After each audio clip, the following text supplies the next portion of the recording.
आइए उत्तर प्रदेश राज्य की प्रमुख जनजातियों के बारे में हम अध्ययन करते हैं। अगर आप इन जनजातियों की जनसंख्या देखें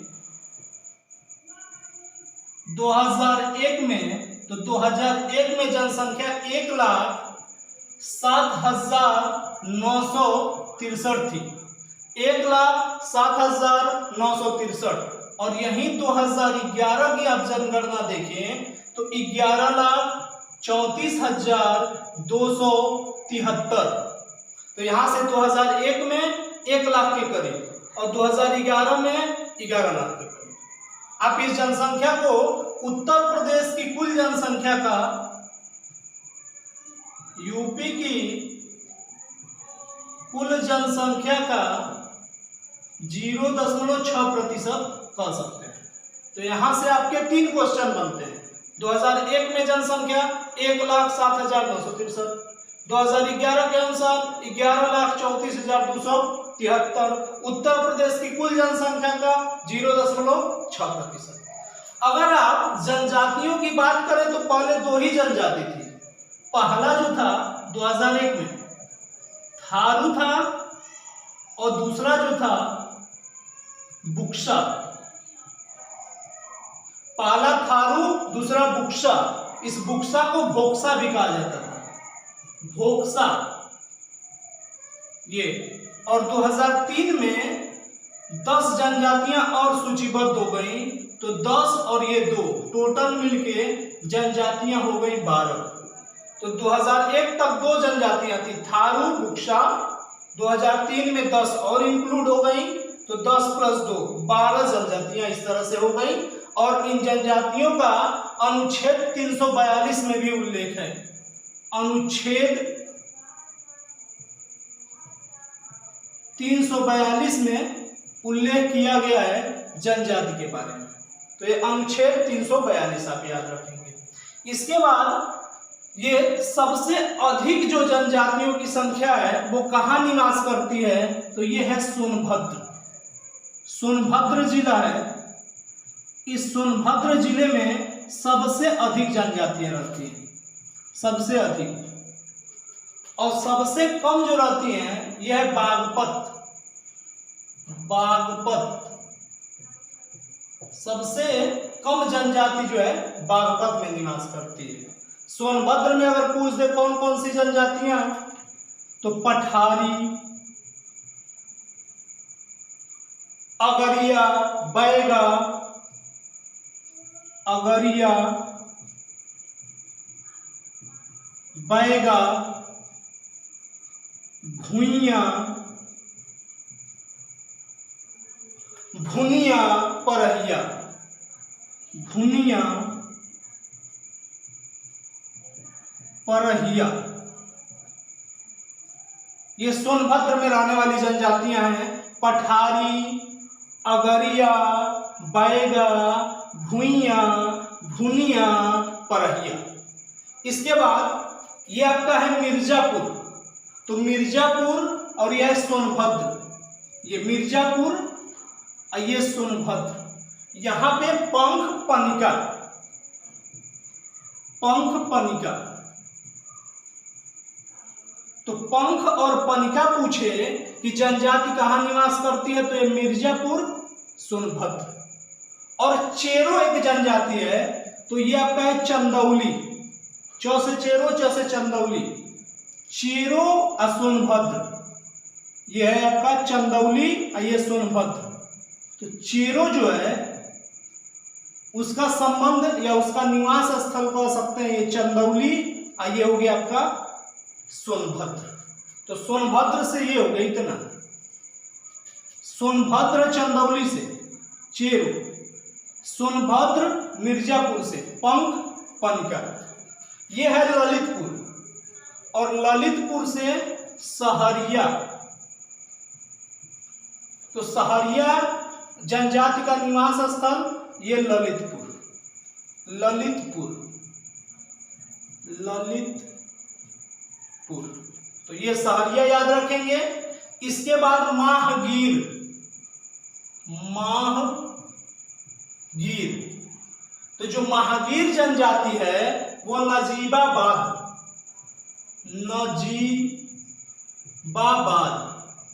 बिजनौर में है, ये बिजनौर है ये। तो महागीर जनजाति के जो लोग हैं वो नजीबाबाद में आपको ज्यादा मिलेंगे, बिजनौर डिस्ट्रिक्ट में, ठीक है। और भी मिलेंगे आपको, इसके अलावा सहारनपुर, जलालाबाद और आपका कीरतपुर में भी मिल जाएंगे, ये सहारनपुर है यहाँ। तो महागीर जनजाति के लोग ये बिजनौर में मिल जाएंगे आपको, और यहाँ आपको मिल जाएंगे सहारनपुर में, ठीक है, कीरतपुर में भी मिल जाएंगे। तो ये याद रखिएगा महागीर जनजाति। अगर इनकी धार्मिक और सामाजिक स्थिति की बात करें तो ये लोग मुस्लिम धर्म को अपना लिए हैं, ये इनका धार्मिक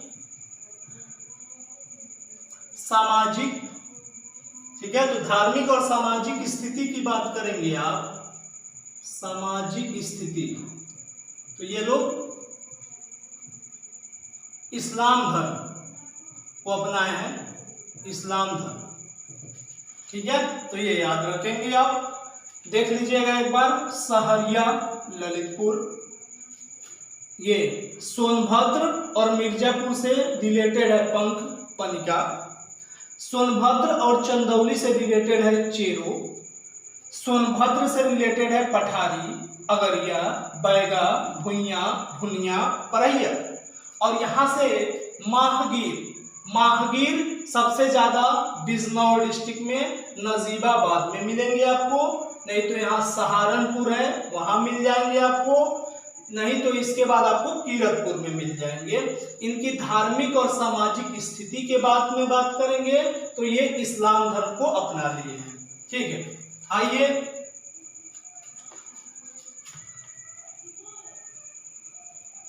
यहां से जो बुक्सा जनजाति है, बुक्सा, तो बुक्सा जनजाति आपको मिल जाएंगे बिजनौर में, और यहाँ आगरा है तो आगरा के छोटे छोटे गांव में मिल जाएंगे। ये आपका बिजनौर, ये आगरा,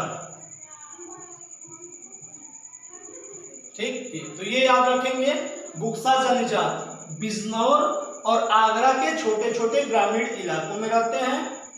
बुक्सा को भोक्सा भी कहा जाता है। ये हिंदी भाषा बोलते हैं लोग, भाषा इनकी हिंदी है, और ये देवनागरी लिपि यूज करते हैं, देवनागरी लिपि का ये यूज करते हैं, ठीक है।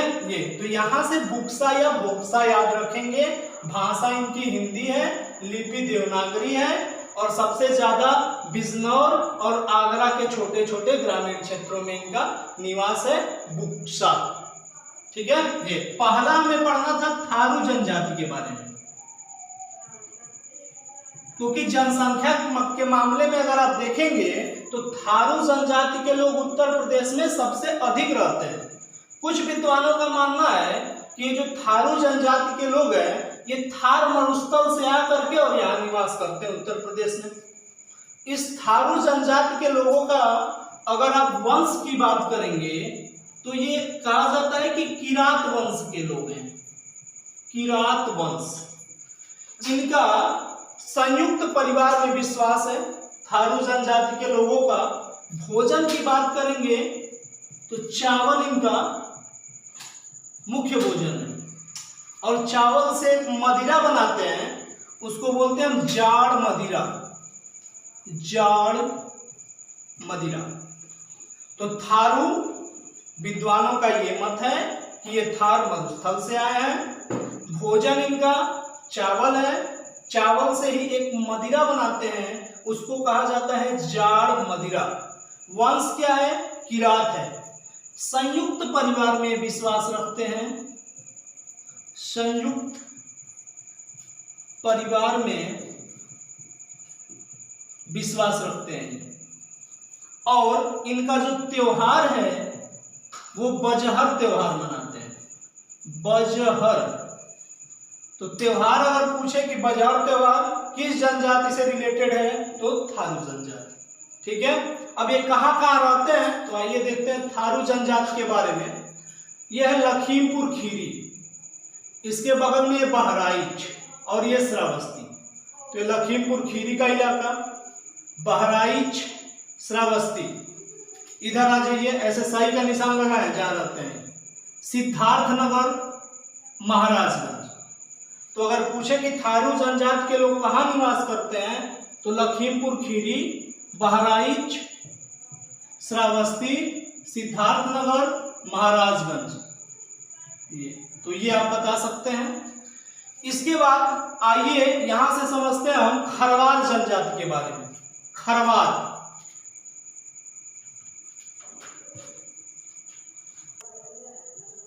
ये खरवार जनजाति के जो लोग हैं, इनका मूल स्थान जो है ये माना जाता है कि झारखंड के पलामू और हजारीबाग से रिलेटेड है। पलामू और हजारीबाग। तो खरवार जनजाति के लोगों का जो मूल स्थान अगर पूछे तो झारखंड का पलामू और हजारीबाग। ठीक है, ये मतलब पुराने विद्वान मानते हैं कि ये कत्थे के व्यापारी थे, कत्थे के व्यापारी। लेकिन कुछ विद्वानों का मानना है कि बिहार का जो सोन घाटी है उस क्षेत्र के शासक थे। बिहार के सोन घाटी क्षेत्र में ये शासक थे। ये कुछ विद्वान मानते हैं, कुछ कहते हैं कि ये कत्थे के व्यापारी थे। ठीक है, ये खरवार जनजाति के लोग हैं और ये शरीर से भी बड़े मजबूत होते हैं लोग, खरवार जनजाति के लोग। और इनका जो एक नृत्य है कर्मा नृत्य, कर्मा नृत्य। तो पूछ दे कि खरवार जनजाति का प्रमुख नृत्य कर्मा नृत्य। ठीक है, अब ये कहाँ कहाँ रहते हैं लोग, अगर इसकी बात करें तो देखिएगा, ये मिर्जापुर, ऐसे स्टार लगा दे रहे हैं यहाँ, मिर्जापुर, सोनभद्र, ये देवरिया, बलिया, गाजीपुर, इन क्षेत्रों में मिलेंगे। मिर्जापुर, सोनभद्र, चंदौली में मिल जाएंगे आपको, गाजीपुर, बलिया, देवरिया, यहाँ आपको खरवार जनजाति के लोग मिलेंगे। तो खरवार जनजाति से रिलेटेड क्वेश्चन पूछेगा कि इनका मूल स्थान कहाँ है, तो पलामू, हजारीबाग। ये कत्थे के व्यापारी थे, या कुछ लोगों का मानना है कि बिहार के सोन घाटी क्षेत्र के शासक थे। कर्मा नृत्य प्रमुख है। यहाँ हमने बताया था थारू जनजाति, तो ये थारू जनजाति हमने बताया था अभी, ये लखीमपुर खीरी, बहराइच। ठीक है, इसके बारे में हमने अभी बताया है। और यहाँ से ये सारा था। तो एक चीज देखिएगा यहाँ पे, इसमें एक पूछता है कि दिवाली जो है ये शोक के रूप में मनाते हैं। ठीक ना, थारू जनजाति के लोग दिवाली जो है ये शोक के रूप में मनाते हैं। ये यहाँ से क्वेश्चन थारू जनजाति के बारे में जानते रहिएगा। दूसरा यहाँ से ये गोंड, धुरिया, नायक, ओझा, पथारी, राजपूत। गोंड, धुरिया, नायक, ओझा, पथारी, राजपूत, ये जो जनजाति है ये सिद्धार्थनगर, बस्ती, महाराजगंज, गोरखपुर, देवरिया, बलिया, गाजीपुर, आजमगढ़, मऊ, वाराणसी, जौनपुर, एकदम ये पूरा सटे है एक जगह से। सिद्धार्थनगर, बस्ती, बगल में महाराजगंज, कुशीनगर, ये गोरखपुर, देवरिया, ये बलिया, ये आपका गाजीपुर, ये मऊ, वाराणसी, जौनपुर। ठीक है, इसी से रिलेटेड है ये गोंड, धुरिया, नायक, ओझा, पथारी, राजपूत। ठीक, तो ये आपकी पूरी जनजातियां हो गई। ठीक है, ये